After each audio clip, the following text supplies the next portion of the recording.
We have a huge update with Matas Buzelis as he's looking to enter into the NBA dunk contest. We're also going to be talking about the most recent trade rumblings around the Chicago Bulls and what that means as they get ready to head into this upcoming trade deadline. This is your host, Rico Greenhowe, and you have found yourself on another episode of Bulls Digest. And so today we are looking at the most recent update around Matas Buzelis as it looks like he is set to enter into the NBA dunk contest. We're also going to be looking at some of these trade rumblings around the Chicago Bulls, maybe what to expect around some of these names that have been mentioned, and also maybe throwing up a player that we know is possibly on the table and why the Chicago Bulls might want to move on from him. So let's go ahead and start with Matas Buzelis. And so look, Matas Buzelis entering into the dunk contest, I think that this is terrific. I cannot wait to see Matas Buzelis in the dunk contest. I think that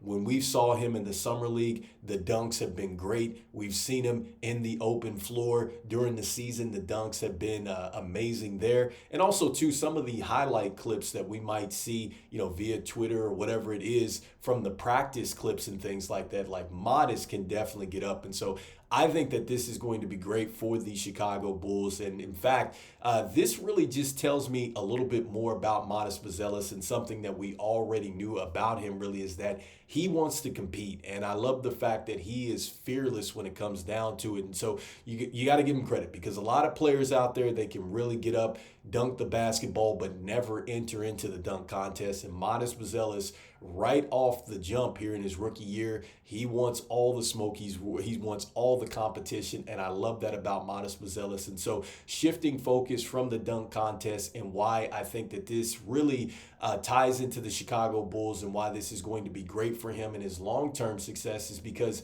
when you see Matas Buzelis wanting to get out there and compete like this, I can only imagine what happens when we give him extended minutes. And I know, it's been talked about with Billy Donovan saying that he's just not going to give players minutes, but I think Matas Buzelis has earned minutes. And I think that that is something that you can tell every time he jumps on the court, is he's wanting to earn his minutes. And so, look, I know the numbers aren't going to jump out at you with the 4.9 points, the 0.4 assists, 2.6 rebounds. I get it. But look, he is doing this on limited minutes. He's only averaging 12.8 minutes a game. He's getting 0.8 blocks a game, which actually leads the team in block shots. And, defensively, that is something that this team has needed. And just looking, from the eye test, I think that Matas Buzelis has gotten more comfortable shooting the three-point shot. And I think that he's only going to get better as he continues to put in the work with Coach Patton. And so I can see that.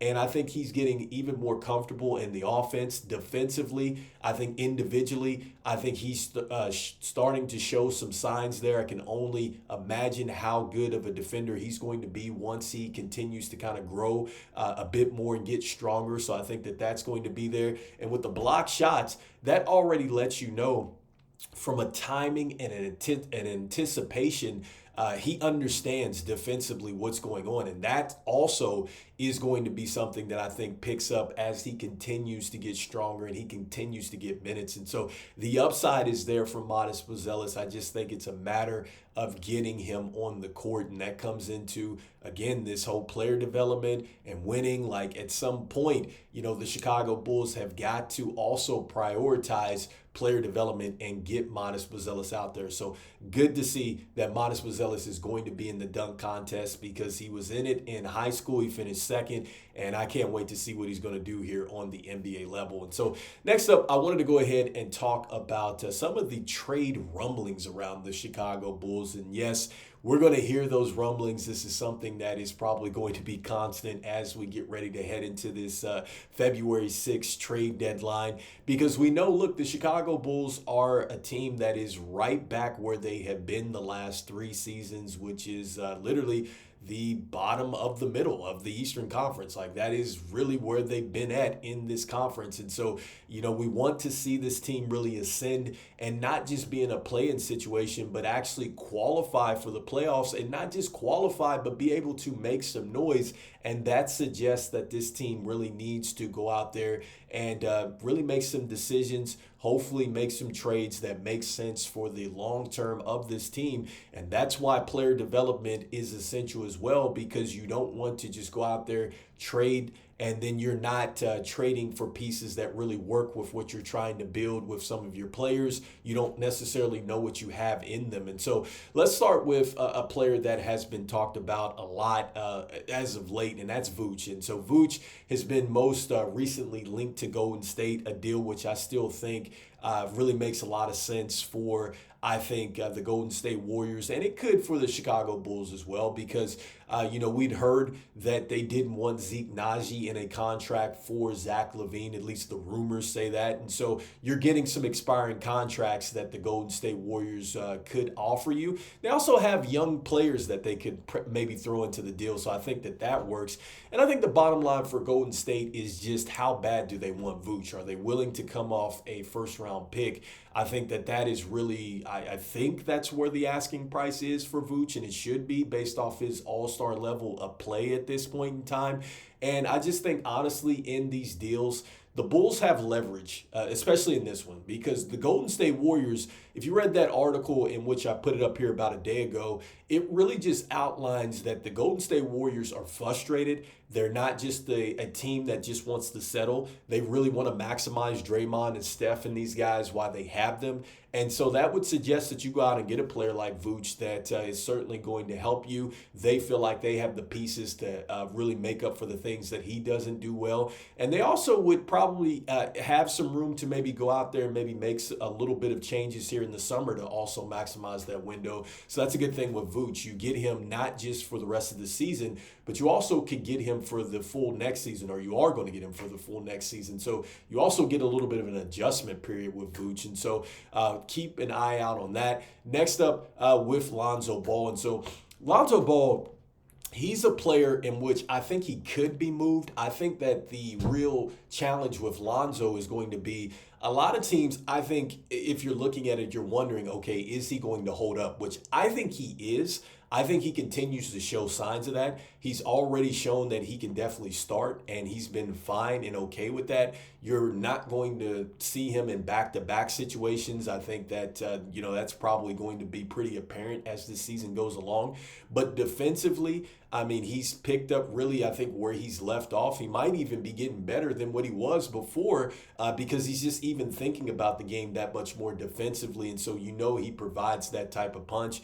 And I think with the three-point shot and his ability to knock it down, I think that that's something that's going to get better as well. I think that maybe, he's just now probably getting into a better rhythm since coming back from that wrist injury. So I think that that's something that he's going to get even better at. But the passing hasn't left. He's still got the handles. He still understands, spacing and things like that. So there's a lot that he can offer a team. And you got to think about it in the playoffs. You're not playing back-to-back games like that. You know what I mean? So that's why you like the addition of Lonzo Ball. And I think it's very much possible he could be moved. But let's see, if a team wants to go out there and give up some draft picks for a guy that is on an expiring deal, and you still maybe are wondering about the injury history, I think that that's probably the question mark there. With Zach LaVine, I think that the bottom line for him is just the CBA and the contract. It has nothing to do with Zach LaVine. He's playing spectacular. I'm glad to see him, Vooch, Lonzo, all these guys playing well. And I think that he's shown that he can play off of others, which is why a team might want to maybe go after him in this offseason or something like that.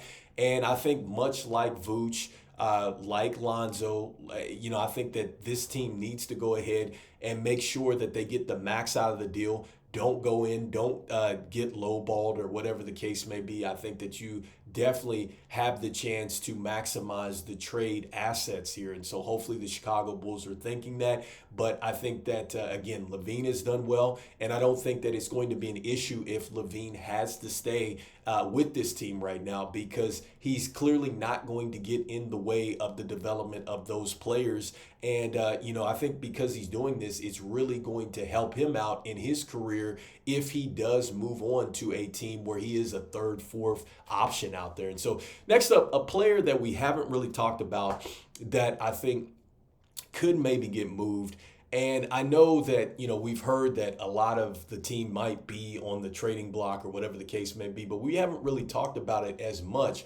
but Coby White. And so Coby White is a player that I definitely want the Chicago Bulls to keep.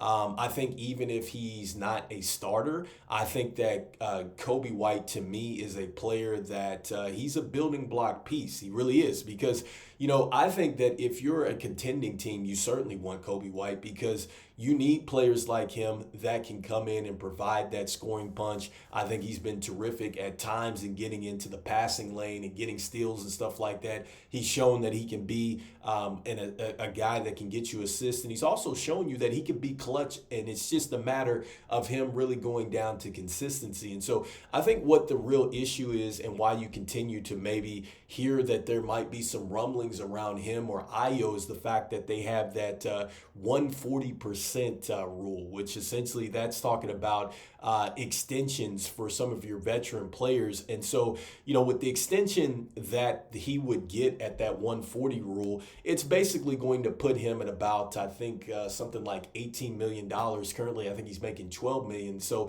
at $18 million, that's going to be close to like the mid-level exemption type of money.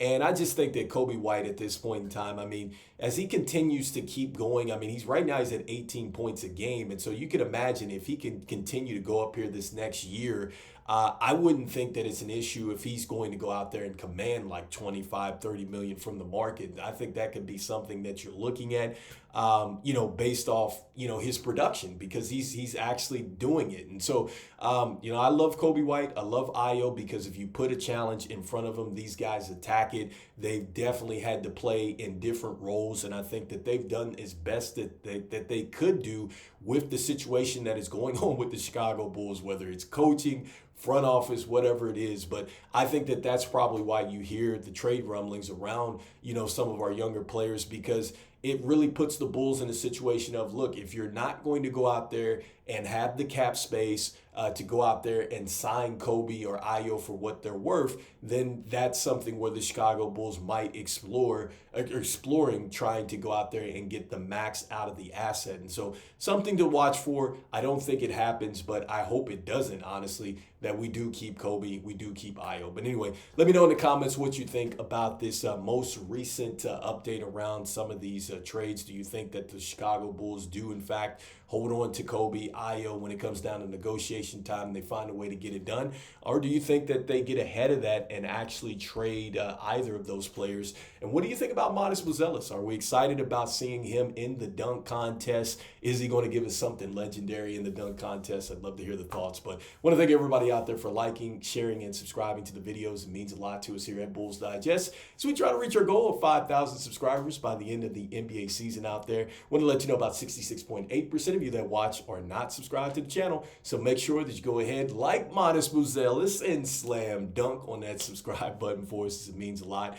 And look, you're going to hear a lot of trade rumblings, a lot of mock trades, a lot of scenarios out there, but let's hang on. It's all rumors and all that stuff like that. And so whatever the Chicago Bulls do, I hope that it's something that does make sense for this team, and it's something that they can build on, really get them to the next level. And hopefully it's something that allows this team to seriously look at the player development, because I think that that's going to be huge, because you're talking about draft picks and things like that. This is why when you talk about Coby White, you talk about Ayo, look, I think for the most part, we've hit on those players. Those are players that these teams would want. They would have wanted to get those type of players out of the draft, and we have them.